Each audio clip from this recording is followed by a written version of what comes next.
Good evening, everyone. Good evening. I know you all have heard from General McKenzie today, as well as the President, but obviously I wanted to provide the opportunity to answer additional questions from all of you. Just one thing to note at the top, as a mark for respect, starting today, the United States flag will be flown at half-staff at the White House and upon all public buildings and grounds, at all military posts and naval stations, and on all naval vessels of the federal government in the District of Columbia and throughout the United States and its territories, and possessions until sunset on August 30th, 2021, in honor of the victims of the senseless acts of violence in Kabul, Afghanistan. With that, Amr. Thanks. Just a few minutes ago, one of my colleagues asked a question about what the president would say to Afghans who fear they won't get to leave.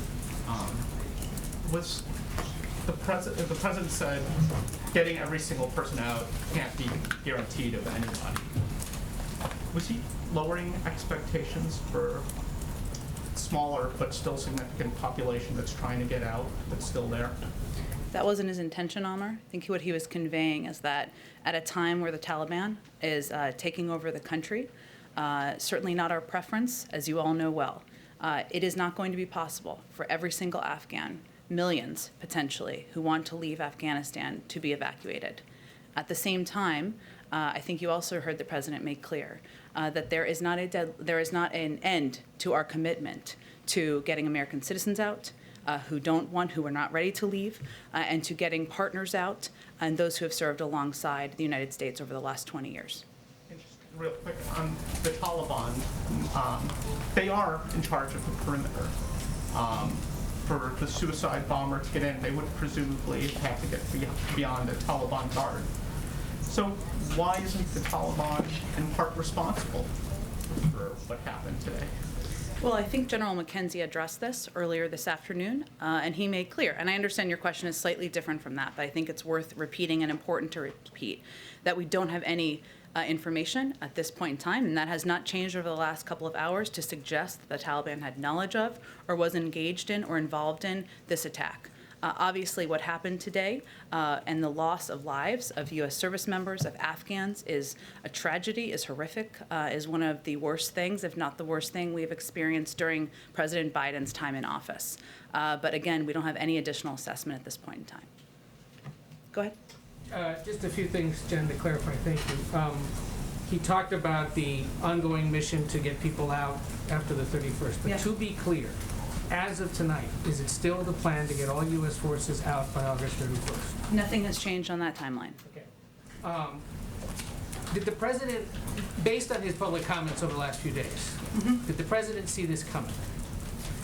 Well, I think what you have seen the president say, and many members of our military and our national security team say, is that we have been closely watching and assessing the threat of ISIS-K, and that we have had increasing concern about that threat growing over the last couple of days.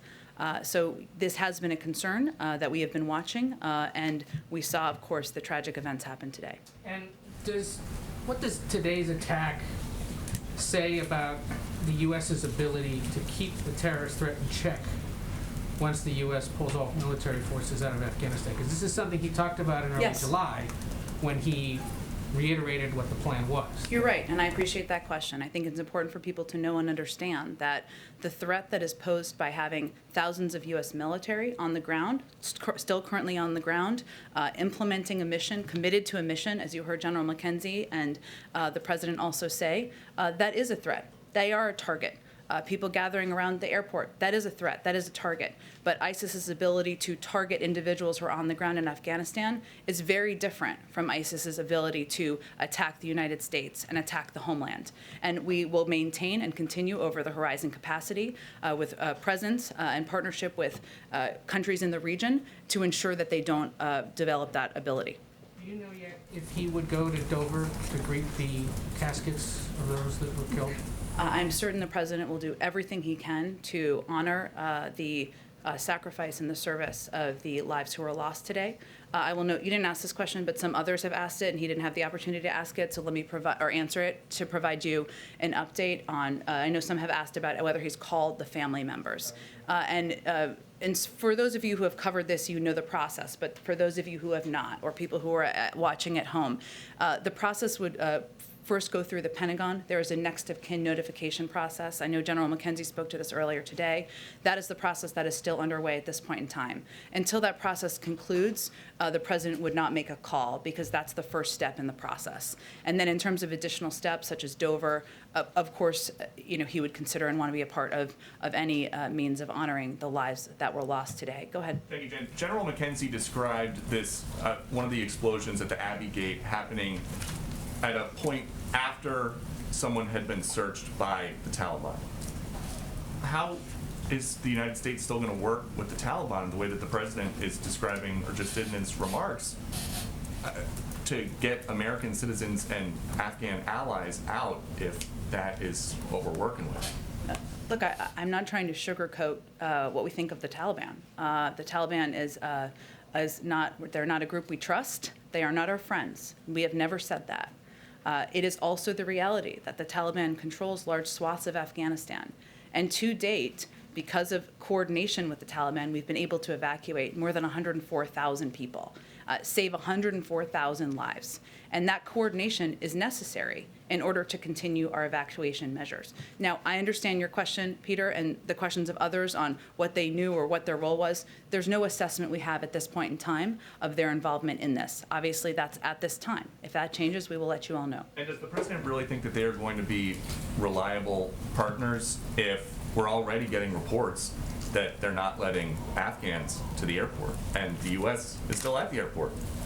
Well, I think you mean after the 31st or moving over the next couple of days? Well, we've heard that it's already happening. So does he think that's going to get Well, better? I note also that, as the president just said, more than 7,000 people have been evacuated over the course of the last 12 hours. That is while there was an active attacks that were happening. Those are individuals who were let through gates, who were let onto planes, and got us well over 100,000 people who have been evacuated. Again, this is not about trust. This is not about relying on the Taliban as an equal partner. No one is suggesting that. But because they control large swaths of the country, including a lot of the security perimeters around the airport, we have to coordinate with them in order to get people out. We'll continue to do that. Go ahead. But so one more thing I would say is that we have an enormous amount of leverage. This is our view. Over time. That includes economic leverage. It includes leverage that we will make clear to the Taliban as it relates to coordination to continue to get American citizens and our partners out. Go ahead. Jen, there have been reports of explosions happening throughout the afternoon in Kabul, or evening now, obviously, and some reporting to indicate that this is the beginning of a process of the U.S. military beginning to destroy equipment on the ground. Can you confirm that that's what's taking place? I would refer you to the U.S. military on specific steps of their retrograde process, which, as we know, would have to take place in advance of a departure. And then in terms of what we've heard from the Pentagon and then the president just articulated, which is his confidence that they have enough troops on the ground at this point to continue to facilitate the mission. I guess the question is, how can that be the case given what we saw today, the tragic loss of life? Doesn't that call for additional troop levels potentially needed, reinforcements needed on the ground? And additionally, what is the concern for the ongoing threat that ISIS-K continues to pose to these efforts? There is an ongoing threat. And every day that our troops are on the ground, they are at risk. And that's a reality.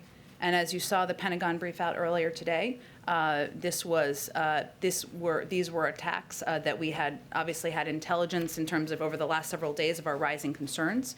But I will tell you that as it relates to your first question, Mike, I've been sitting in these meetings as well, and every single meeting the president asked the Pentagon, nearly every meeting before they conclude, is there anything else you need to conclude your mission? Do you need equipment? Do you need troops? Do you need resources? He's asked them that again today as it relates to completing their mission over the next coming days and going after the individuals, the terrorists who killed service members today as well.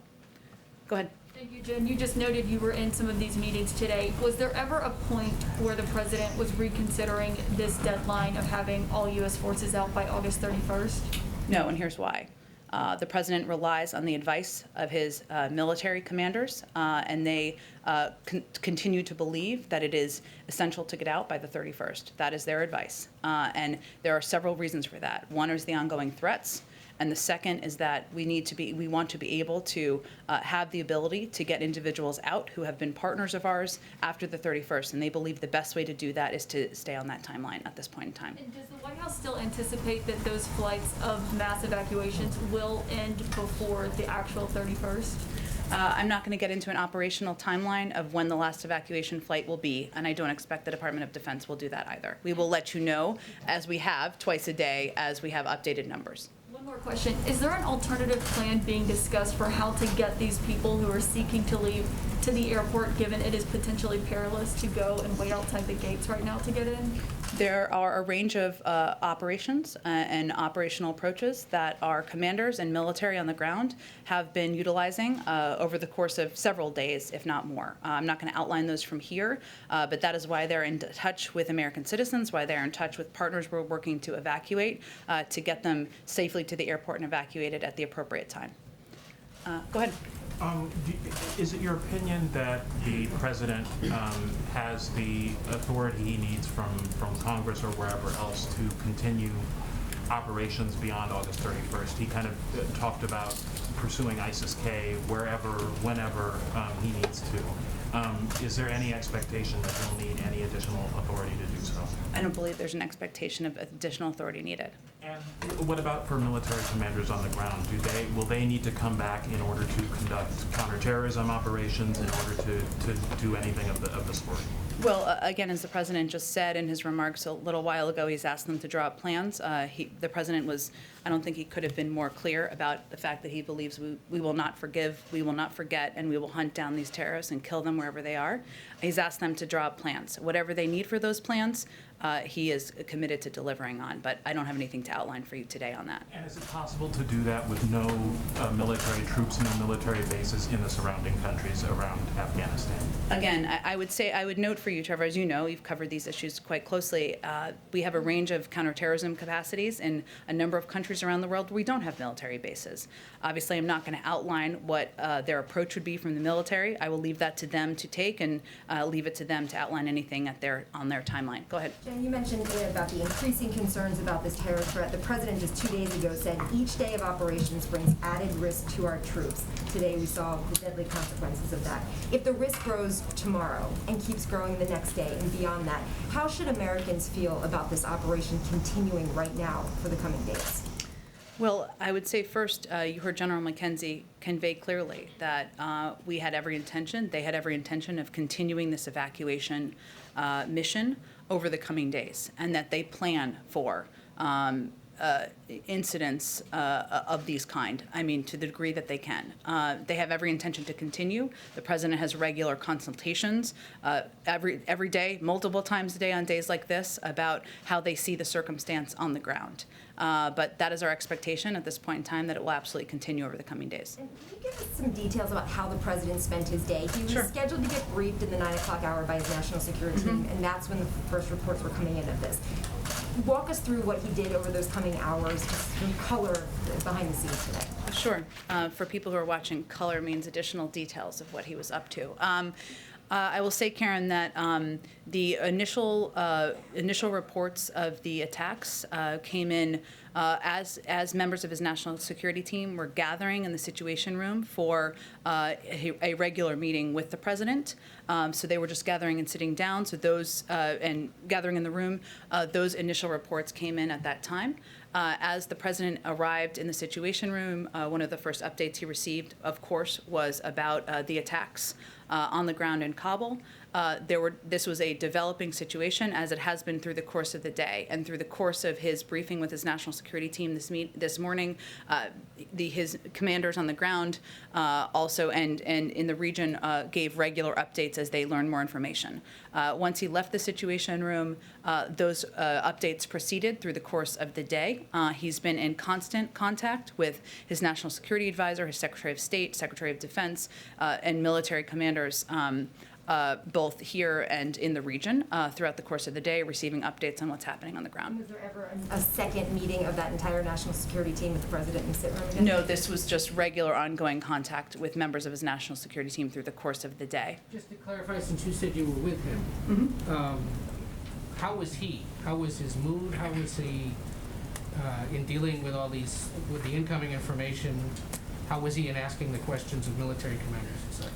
Well, I would say that anyone who's watched the president up close, which is most of you, knows that the putting the lives of servicemen and women at risk, and those decisions that you have to make as commander-in-chief weigh heavily on him. And as I noted a few minutes ago, any day where you lose service members is maybe the worst day of your presidency, and hopefully there's not more. But we are certainly early in the presidency at this point in time. So I would say, he was somber, and as he said today, outraged at these terrorists taking the lives of service members. And he wanted to make clear to the public, he wanted to have all the information that he could before he spoke to the American people, so he could convey exactly what we knew at the point in time where he addressed the public. And he has wanted very detailed updates of exactly what we know about what is happening on the ground. And that is why he's been in constant contact with members of his national security team. Sorry, just quickly, can you confirm the reports that it is now 13 U.S. service members who have died? I would leave that to the Department of Defense to confirm any additional casualties. Go ahead.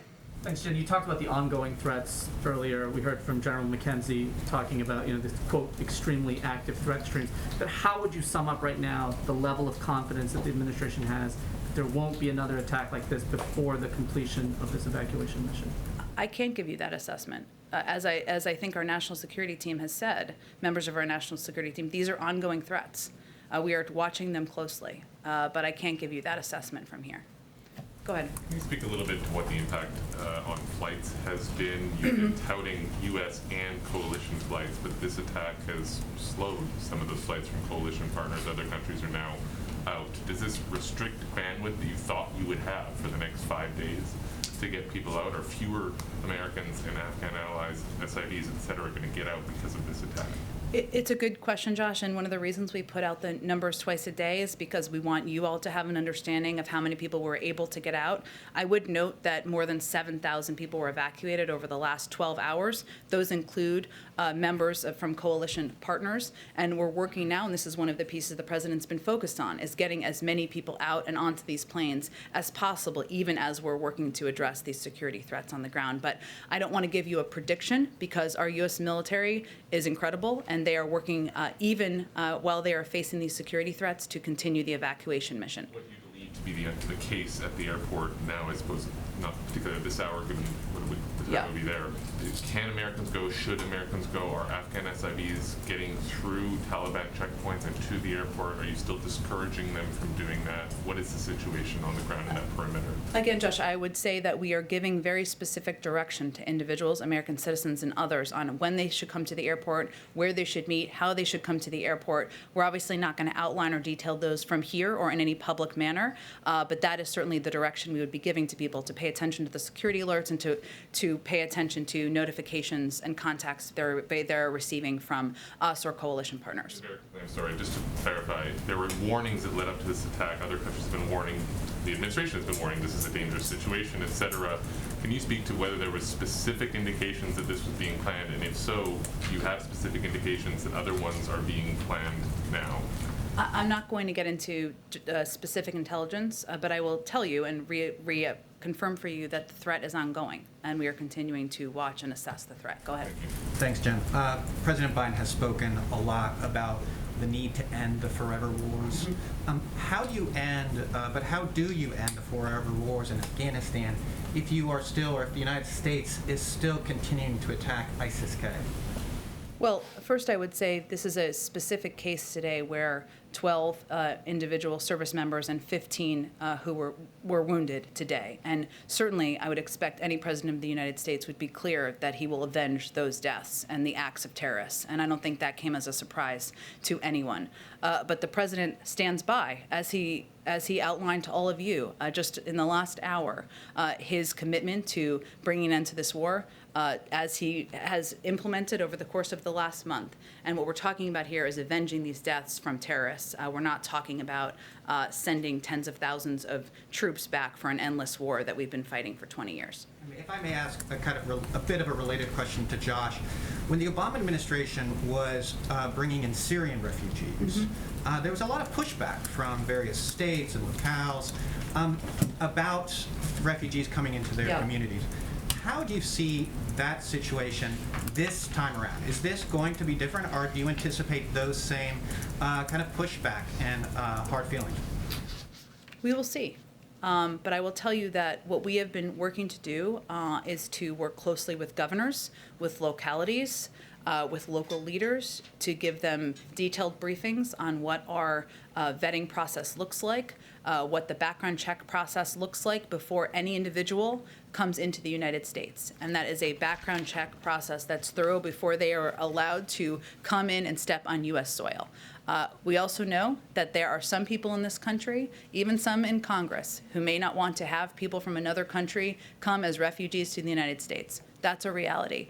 We can't stop or prevent that on our own, but we are going to continue to communicate our intensive vetting process, and we've been working hard to do that behind the scenes, and we're going to continue to convey clearly that this is also part of who we are, part of the fabric of the United States, and not back away from that. Go ahead. Thanks, Jen. There is an American that's been detained by the Taliban since last year. His name's Mark Freerichs, and I'm wondering if the administration has been in negotiations to release him as part of these broader negotiations with the Taliban. We certainly raise his case in every opportunity, and it has certainly been raised, but I don't have any update on that case. And then you've said that there's a threat for these remaining days that U.S. troops are in Kabul. Are there any additional precautions that are being taken to protect these troops? Obviously, you're not going to send in additional troops, but are there any sort of other precautions that are being taken? I don't think I'm going to get into operational details of what is happening on the ground. Certainly, there are steps taken to protect our troops on the ground by the commanders who are leading the efforts on the ground. Go ahead in the middle. Oh, go ahead. Thank you, Jen. Just last week, the president said the following. We made it clear to the Taliban that any attack on our forces or disruption of operations at the airport will be met with swift and forceful response. Was this an attack? Were our forces targeted? Was this at the airport? Were our operations disrupted? And if indeed it was, would this qualify as a swift and forceful response? I think the president just addressed exactly that when he said, "We will not forgive, we will not forget, and we will hunt you down." When he spoke just an hour ago. Bombers, people who lived so that they can kill themselves? He was referring to the attack of terrorists from ISIS-K who launched this attack and killed U.S. service members. I don't think he. Should be going after them regardless of whether they attack service members. I don't think he could have been more clear. Go ahead. Yes, Jen. At least 67 House Democrats now have signed on to a letter asking the president to raise the refugee cap in fiscal year 2022 to at least 200,000. I think you're looking at about 125,000 right now. Is that something that the White House is willing to accept? I have not talked to the president about this specific question. What I will tell you is that what we are trying to do is get our muscles working again, both in our systems and the incredible refugee groups that are working on welcoming refugees from around the country and working on getting our vetting processes and systems around the world that need to be in good shape in order to welcome refugees, to get as many as we can. But I have not had a conversation with him about raising the cap beyond the 125. As you said, I'm happy to do that. Go ahead, Eli. Given that Kabul has been the only departure point in the country, I wonder if the administration knows how many of the American citizens left, the green card holders, SIVs, that are in the country still are outside of Kabul, and if there have been or may be in the future efforts to go out and rescue people from those more far-flung places. Yes, on your latter question, I'm not going to get into more details and will continue to be. On your former question, the vast majority are within the Kabul vicinity. But as the State Department provided an update a little bit earlier today, but I know there's been a lot happening today, so let me just reiterate a couple of these numbers. Of the 1,500 that they briefed on yesterday, roughly 500 have been evacuated. And so we're talking about roughly an additional 1,000 that we believe remain in Afghanistan. The vast majority, over 2/3, informed us they were taking steps to leave, and we are in touch with. That is what we are working through and what we are focused on every single day. And so just to be clear, you're saying that those missions, even if you have to be vague about it, they have taken place at times? I'm not confirming if they have or haven't. I'm just going to convey to you, I'll leave that to the Department of Defense. What I will tell you is that we are committed to getting American citizens home and out of Afghanistan should they want to leave. And that includes people around the country. Go ahead. Thanks, Jen. Earlier today, General McKenzie said that right now they are focused on other active threats to U.S. service members there on the ground. Are all the threats the U.S. is currently facing from ISIS-K? Are there other groups that may be bad actors? I'm just not going to detail additional information about ongoing live threats. Do we know if the president still feels as though the chaos and the violence that we've seen there on the ground in Kabul was all unavoidable, even at this point? You mean from about 11 days ago? Yes.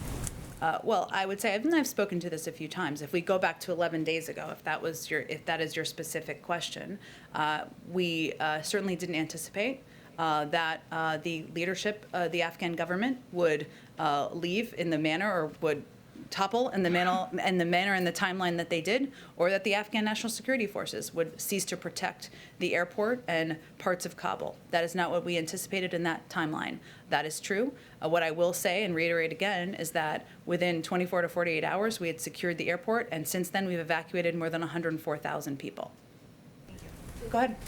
How would you describe the relationship right now with the Taliban in light of the attack, and are they still helping out with security, or what's their relationship right now? Again, this is not a friendship or a relationship where there is trust. It's based on trust, but we are continuing to coordinate to move American citizens, to move Afghan partners and our allies out. And the fact that we have evacuated 7,000 people in the last 12 or 13 hours now is evidence of that. Go ahead. Thanks, Jen. So 2 Republican senators so far have called on the president to resign over the attacks in Afghanistan today. What's the White House's response to that? I would say first, this is a day where U.S. service members, 12 of them, lost their lives at the hands of terrorists. It's not a day for politics, and we would expect that any American, whether they're elected or not, would stand with us in our commitment to going after and fighting and killing those terrorists wherever they live, and to honoring the memory of service members, and that's what this day is for. Go ahead. Hi, thank you. Yesterday, when I was leaving the White House, I spoke to a group of men at the White House gate who said that they were service members here in America in our armed forces, various branches. They had their photos on posters, and they are seeking help for their families.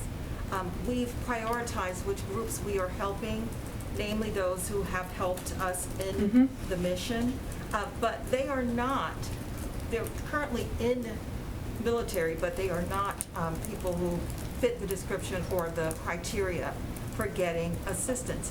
However, in our interview, they told me that they are getting assistance. Can you speak to this prioritization and who really is eligible to get assistance going forward, considering what happened today? I know you've already spoken to it, but can you drill down a little bit to make sure people know who we are allowing into the country at this point? I'm not sure that I totally understand your question, but let me do my best. American citizens, which I assume these U.S. service members are. They serve here in our country, but they're from Afghanistan, and they have family members there. So they said they went to the State Department, and the State Department was helping them get their family members in, and they wanted to get attention so that other people in their situation could get their family members in. And they didn't seem to fit the criteria, so I'm just asking you to clarify. Are you concerned that we're helping the family members of people who have fought by our side for 20 years, helping them come to the country once they've been through a thorough vetting process, or what's the root of your question? No, the root of my question is consistent information for those who need help. So I've been doing some reporting around people getting correct information about the process. So I want to be able to say in my reporting, if you meet these qualifications, you are the folks who can come into the country. And I think a lot of people want to know that information. Does that make sense? I think we've been very clear, Mona, that U.S. citizens, their family members, some of those are dual nationals. Many of them who are left are dual nationals. Some of them may have lived their whole lives in Afghanistan. Immediate family members, that means spouses and children. It also means SIV applicants and others who might be eligible for a range of the programs we have, and vulnerable populations. That does have a broad range of meanings because there are a lot of people who are vulnerable in Afghanistan, and we're going to work to get as many of those people out as we can. There's a range of programs. If individuals have questions, information is available on the State Department website and the Department of Defense website. Go ahead. Thank you. Over 65 Democrats in Congress are calling on Biden to raise the refugee cap to at least 200,000. I think I just answered this question. Oh, sorry. Okay. And then the president had cited intelligence data earlier in the speech that ISIS-K had been planning attacks on U.S. personnel for quite some time, and that was in part why he was trying to get everyone evacuated by August 31st. But if that was the case, then why did the administration make the decision in late July to not do more rapid early evacuations on military aircraft? Well, first I would say that we have, over the course of the last 11 days, evacuated more than 100,000 people. And that is a credit to the U.S. military and the men and women who are serving, who have been able to conduct and oversee this operation and done it at great risk. And that was an operation that began, again, just 2 weeks ago. Before that time, we'd also evacuated a number of people. I can't speak to what the difference of the ISIS threat would have been, but obviously that has been increasing over time, which we have spoken quite publicly about. Go ahead. Thank you very much. Despite the lack of true trust that you and the President and everyone is highlighting in this relationship with the Taliban, which is understandable, having said that, there's been a remarkable level of cooperation. I mean, something no one would ever possibly have imagined, whatever, even a month ago. And as the President was saying, it's actually ongoing now, despite the incident. They're, kind of helping try and deal with this. Given that, after the 31st, is it actually conceivable that there could be some kind of longer-term relationship on the mutual interests that the President talks about, security, humanitarian aid, and whether you call it recognition or not, you're basically working alongside the Taliban authorities in Afghanistan long-term? Well, I would say first that we will continue to work to get people out of Afghanistan even after the 31st, and we will need to coordinate with the Taliban in order to do that. I'm not going to label that a partnership or anything other than continued coordination. And we, again, believe we have a great deal of leverage in order to implement that commitment. On other issues, beyond the evacuations, let's say that gets done, hopefully it is done. Mm-hmm. But there's going to be all sorts of other things. There's going to be the security, the terrorism, the humanitarian, from their point of view, the humanitarian aid. Could you see this kind of mutual interests agenda continuing with them? I don't want to get ahead of where we are. Obviously, we are committed to continuing to deliver humanitarian assistance to the people of Afghanistan. There are a range of international partners who are committed to doing the same thing. The United Nations also will continue to have a presence on the ground, which will be a mechanism for delivering a great deal of that assistance. And I would just reiterate again, we would need to have a continued coordination in order to continue to get people out and evacuate them, as we are going to plan to do after the 31st. Go ahead. Oh, go ahead, Shelby. Thanks. I just have two for you. This morning, Kirby tweeted that the evacuation operations in Kabul won't be wrapping up in 36 hours, and that they'll be evacuating as many people as they can until the end of the mission. What does the administration define the end of the mission as? Is it the 31st, or is it once we evacuate everyone that the administration has promised to get out? The end of this mission, yes, the 31st. But our commitment to getting American citizens out who may not be ready to depart continues. There is no deadline there's no end of that timeline, I should say, to getting our Afghan partners out. And I think he put out that tweet, John Kirby, as the Pentagon spokesperson, put out that tweet because there was a great deal of reporting that was inaccurate, that we were ending evacuation flights tomorrow, and that is not accurate. And then just one more. The president promised earlier that they'll continue to get any American who wishes to get out of Afghanistan out even after the 31st. How is the administration going to ensure the safe evacuation for U.S. citizens without troop presence when, even with troop presence, we just saw this attack happen? Well, again, over the last 11 days, we've evacuated 104,000 people, including the vast majority of Americans who are in Afghanistan. But our commitment does not end, right? We are continuing to work to get every American citizen who wants to leave out before the 31st. We will need to continue to coordinate with the Taliban in order to get people to the airport and out from the airport. Those operational details and discussions are ongoing, and as we have more to report to all of you, we will provide that information. Go ahead. Thank you, Jen. Moments ago, you said that the commitment doesn't end at the end of the month, and that despite August 31st, the commitment remains. During his remarks moments ago, the president said that we were going to try and get, quote, as many people out as we can. Is he trying to prepare the American public for a sort of harsh reality that some Americans might still be left on the ground there when we leave? There are some Americans who may not have decided to leave by the 31st. That is possible. Many of these Americans who remain are dual citizens. They may have extended family members, 20 family members, 30 family members, others who they want to bring with them, and they're not ready to make that decision yet. Our commitment to them does not end. We will continue to work to get them out. But his objective and focus and laser focus, which he asks for many updates a day on, is getting every American who wants to leave out now in the next few days. That is what our U.S. military is working to deliver on. Jen, Go ahead. A quick follow-up to that. What are those Americans supposed to do on September 1st? We have been reaching out, in touch with every single American who has reached out to us and we have contact for via phone, email, text, WhatsApp. That will continue. That will continue. But our focus right now is on getting every single American who wants to leave out in advance of the 31st. Jen? Go ahead. Jen, given that you had intelligence about the attack, even as I understand it, down to the very gate, but weren't able to stop it, what hope do you have of thwarting further attacks that the President told us just now, and I quote, were inevitable? And if not, isn't the decision to stay potentially the wrong one, is my first question. I got a quick follow-up. Sure. Well, I would say first that General McKenzie spoke to this earlier today, our version of this question, which is a very good question. And what he conveyed clearly is that they are committed, our U.S. military is committed to continuing the mission despite the fact that there are daily risks and despite the fact that there are ongoing threats. That speaks to their courage, that speaks to their commitment and their service to this country.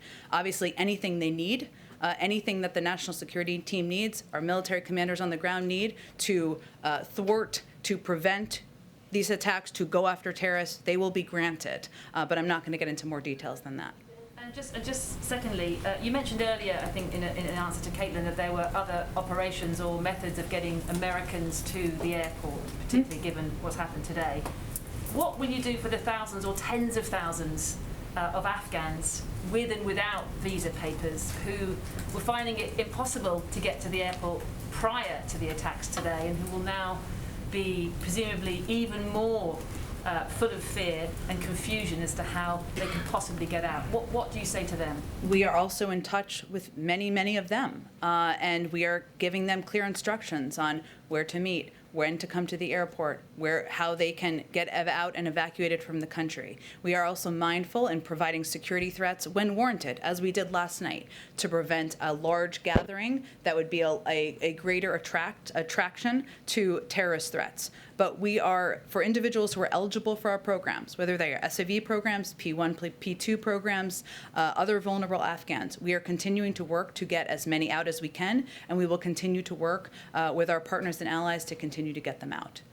Go ahead. Can I follow up on that? It seems like right now Americans and Afghan allies still in Afghanistan are facing two choices. Either they stay where they are and risk being hunted down by the Taliban, or they try to get to the airport and risk being blown up by ISIS. How does this evacuation mission continue without evacuees risking their lives?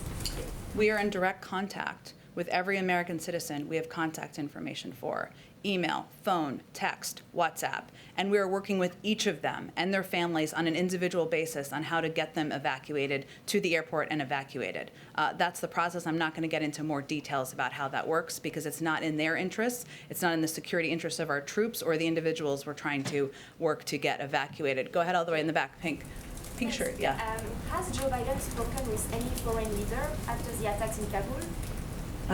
Today, I will have to check on that for you. That's a great question. I'm not sure he has today, but I will check on that for you. And as you all know, he's going to be meeting with the Prime Minister of Israel tomorrow.